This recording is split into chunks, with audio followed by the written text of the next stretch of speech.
What's up, my fellow NoobJitsu friends? In today's video, we're going to be talking about all the dumb mistakes that white belts make while rolling. Or I could have titled this video, all the dumb mistakes that I make while rolling. Either way, we're going to check these out. I'm going to get my boy Steve, who's a resident purple belt, to chime in on these mistakes so that we can actually survive longer and maybe even submit somebody once in a while. All right, let's take it away.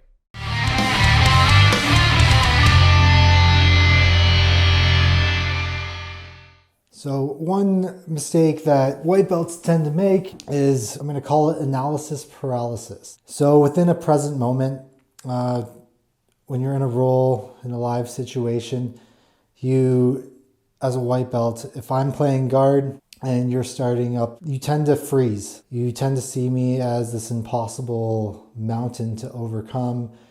You are worried about you making the wrong move or getting stuck and trapped within whatever it may be that I'm going to do to you, that you end up doing nothing.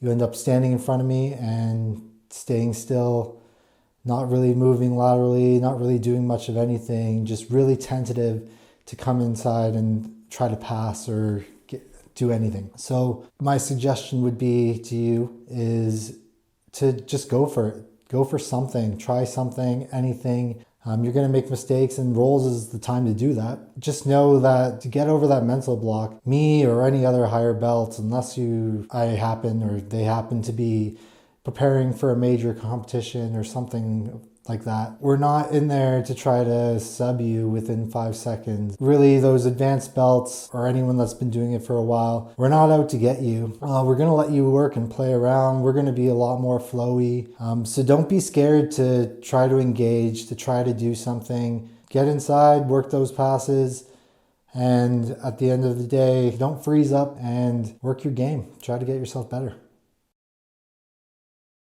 Trying those fancy YouTube techniques on your fellow friends and training partners in training or in rolling. I know it seems cool, and sometimes you maybe once in a while be able to pull something off if somebody is equal level to you. But honestly, if you see some slick little triangle setup or slick arm bar or crazy little choke, or the buggy choke is really popular around the time we're filming this, you're not going to pull it off on somebody like a purple belt or a blue belt. Maybe, if you get lucky, but chances are extremely low.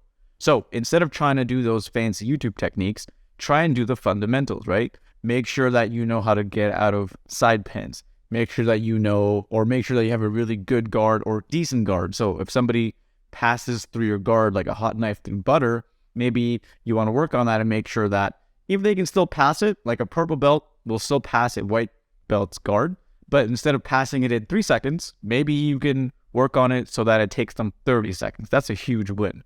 So focus on those little details. I know I was really susceptible to this, and I am somebody that's pointing a finger at myself. I used to do this all the time, and even now when I see cool things on Instagram or YouTube, when I see, oh my God, I want to try and pull that off. There's 2 problems. Number one, you don't have enough reference experiences, and your brain neurons haven't, there's a term in sports psychology that says, or neuroscience, I forget, either one of those fields, that says that brain neurons that fire together wire together, right? So just by seeing a video, and then if you're getting crushed, you won't be able to pull it off even though you saw the video. You actually have to practice the reps behind it, right? So because you don't have that, the chances of you pulling that off is going to be very low. So number one, chances are low. And then number 2, even if you do pull it off, the chances of you doing it correctly are low. So you may be able to injure yourself, you may injure your training partner. So try to move away from those slick techniques and stick to the basics until you're actually ready to do them. Another dumb mistake that white belts tend to make is spazzing. Basically, everyone goes through it. You get yourself in a bad position and you start trying to squirm, push, pull, do whatever you can and start spazzing and just burning excess energy that you really don't need to be burning, because you probably still have another 4 minutes and 50 seconds left because you're spazzing in that first 10 seconds. It happens even when you're trying to pass and stuff, you just start flailing around trying to get anywhere. But you're just burning energy. So try to stay calm and remember what you've been doing in classes. I'm sure you're being taught how to pass guard. I'm sure you're being taught how to escape bad positions. Trying to bench press and explode your way out might work if you're a big guy rolling against a smaller opponent. But ultimately, at the end of the day, when you start training with other people who are more skilled, like someone like me, I'm just going to hold my position, let you spaz as much as you want, burn yourself out, and then I'm going to get to work. I'm not going to let your spazzing get you out of that bad position. I'm going to keep pressure and let you and just cook you and let you become so tired from that 10 to 30 seconds of explosion that you think is going to get you out. And I'm going to end up in a better position anyways. So white belts, stop spazzing. It's not going to get you anywhere except for tired. All right, the next mistake is not realizing the value of being caught in a submission. When I started jiu-jitsu, I came from karate and other martial arts. Obviously, as you probably can expect where this is going, it was a completely different world. So as somebody who trained a lot, every time I would get caught in a submission, I would get frustrated, like, oh, damn. And every time I would roll or do drills, I would come with the mentality of submitting them, which is fine. But when you're new, you can't do that, right? And then I realized that every time I get caught, now when I get caught, it's not so much of a frustration thing. It's more of a curiosity mindset, right? Come to jiu-jitsu with a curiosity mindset. So if you get caught in a triangle, just tap and be like, how exactly did he get me there, right? Because obviously the triangle wasn't pulled on you from nowhere. It's not like you started, all of a sudden legs are being wrapped around you, although it can feel like that sometimes. But there was a setup, right? Maybe they got wrist control, or maybe they got arm control, or maybe they had you pinned, right? You were under, or they were mounted on top of you and they slipped that leg behind your neck. So, you want to think a couple steps back. And if you're not sure, just ask the guy, right? Or a gal, whoever happens to be. I'm sure girls do jiu-jitsu just as much and catch guys on a regular basis. But either way, ask them, hey, can you show me how you did the setup to this? And most people are super cool with jiu-jitsu and they'll be glad to show you how they did it.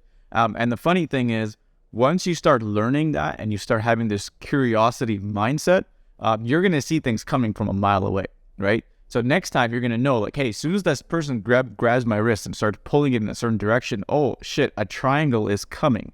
And then you can start working your defense. And if you don't know your defense, obviously ask your instructor or whoever's coaching you to help you out with that. So curiosity mindset when you get caught, not a frustrating mindset when you get caught. All right, another dumb mistakes that white belt make too often is tapping way too late, okay? I understand that you want to work your way out of a submission, and I'll give you a better way to do that. But generally speaking, if somebody has something on you, it is not worth the risk of injury to kind of hang in there, especially for things like in a choke. If you get choked out, yeah, you wake back up in like 10 seconds or whatever, right?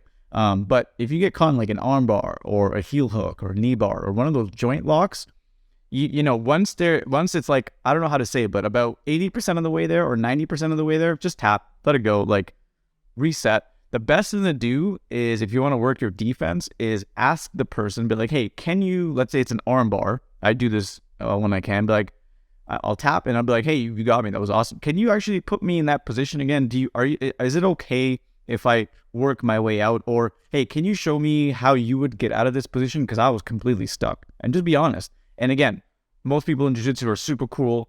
Everybody I've found and trained with has been super helpful. And 99% of the time, they're going to be like, yeah, sure. The 1% of the time when they say no, probably they're not even being a dick. They're probably just moving on to the next person. They got something to do. But like, yeah, I'll show you in a moment, or they got stuff to do. So again, just ask the person how they got you, tap earlier than you think you have to, and live to train another day. All right, here's another dumb mistakes that white belts make while rolling, which is muscling your way through techniques or positions or things like that. Again, I'll be honest, I catch myself doing this sometimes too. I used to be an ex-powerlifter.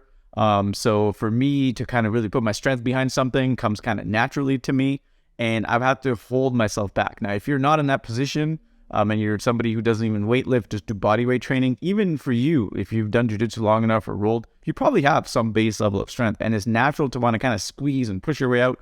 I'm telling you, 80 to 90% of the time, you know, powering your way through stuff will only going to make you more gassed and tired. So if you feel like you're muscling your way through stuff, okay, hold back your strength and try and figure out where the leverages are, okay? And I'm trying to figure this out to this day, and I'm sure I will continue to figure this out forever, but things get refined. So one of the things you want to do is try and get away from places where it forces you to use strength, right? As an example, if somebody's trying to pin you down in side control, instead of being, you know, flat on your back as they're trying to pin you, try and roll to your side, right? Do one of those things where you can have a little bit of leverage on your side. And that also, now in my head, what I tell myself is when I'm rolling is, as I feel myself trying to be strong, instead of trying to be strong, I'll be like, you know, be smart. Don't be strong, be smart. And that's just my verbal cue in my head. You can use what you want. But when I say be smart, what that tells me to do, or tells my body to do, is, hey, roll in a way or turn around or do something different where the leverages are more challenging for the other person, easier for you. So that has helped me a lot. And now every time I roll, I try and roll with about 60% strength, 70% max. And that means even if I get caught, I get caught. No big deal. But yeah, try and move away from strength. And Gordon Ryan's an excellent example. We all know he's a beast. We all know he's on the, the Brazilian acai juice, all the respect to him. But when you see him roll, I don't see him like cranking on shit, or like, you don't see his face. In fact, if you look at his face, it's just like, he's just doing his thing, right? And everybody says he's super technical. So you want to build up your strength. This is not an excuse to be weak, but you want to build up the strength for that, 1% of the time you may have to use it. It's like carrying around a gun, right? If you're a smart, normal person, a good person, you're not going to go around shooting people. But just in case you need to pull that out for that one time or something happens, right? It's a safety net that you want to have. It's not something you want to rely on. All right, fellow noobs. Thank you guys so much for watching the video and getting through to the end. If you found this video helpful in any way, shape, or form, we would love it if you hit that like and subscribe button. And if you have any suggestions for us, throw them down in the comment section below. We read every single one of them. And if you'd like to know how to prevent yourself from getting smashed by blue belts all the time, click somewhere here. We have a bunch of tips just for white belts that Steve and I have made to ensure that your next rolling encounter goes a lot better. That's all for now. As always, learn, tap, repeat, as that is the NoobJitsu way, and we'll see you guys on the next one. Peace.